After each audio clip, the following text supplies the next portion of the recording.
கடுகு எண்ணெயின் பயன்கள். சமையல் எண்ணெயில் கடுகு எண்ணெய் பயன்படுத்துவதால் நமக்கு கிடைக்கும் நன்மைகள். கடுகு எண்ணெய் உணவுகளில் சேர்த்து சமைப்பதால் கெட்ட கொழுப்பை குறைத்து இதய நோய்களில் இருந்து பாதுகாக்க முடியும். பாக்டீரியா எதிர்ப்பு. உடலில் தீங்கான பாக்டீரியாக்களை அழிக்கும் பண்பு கொண்டது. வீக்கம் மற்றும் வலி நிவாரணம். கடுகு எண்ணெய் பயன்படுத்தி சமைத்து சாப்பிடுவது உடலில் ஏற்படும் வீக்கம் மற்றும் வலியை போக்க உதவும். முடி மற்றும் சரும பராமரிப்பில் முடி வளர்ச்சி. உச்சந்தலையில் கடுகு எண்ணெயை மசாஜ் செய்வதன் மூலம் முடி வளர்ச்சி மேம்படும். சருமத்தை இயற்கையான முறையில் பளபளப்பாக வைத்திருக்கவும் உதவுகிறது. வெளிப்புறமாக பயன்படுத்தும் போது பூஞ்சை தொற்றுகளை எதிர்த்து போராட உதவுகிறது. ஒமேகா 3 கொழுப்பு அமிலங்கள் இருப்பதால் இது இதய ஆரோக்கியத்திற்கு நல்லது மற்றும் இரத்த ஓட்டத்தை மேம்படுத்துகிறது. கடுகு எண்ணெய் சளி மற்றும் இருமலுக்கு சிகிச்சை அளிக்கும்.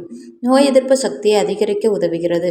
கால்களை மசாஜ் செய்ய பயன்படுத்தும் போது நல்ல உறக்கத்தை பெற உதவும். கடுகு எண்ணெய் ஒரு நாளைக்கு மிதமான அளவில் எடுத்துக்கொள்ள வேண்டும். அதிக அளவில் எடுத்துக்கொள்ளக்கூடாது. மேலும் இதுபோன்ற தகவலை பெற லைக் பண்ணுங்க, கமெண்ட் பண்ணுங்க, ஃபாலோ பண்ணுங்க. நன்றி.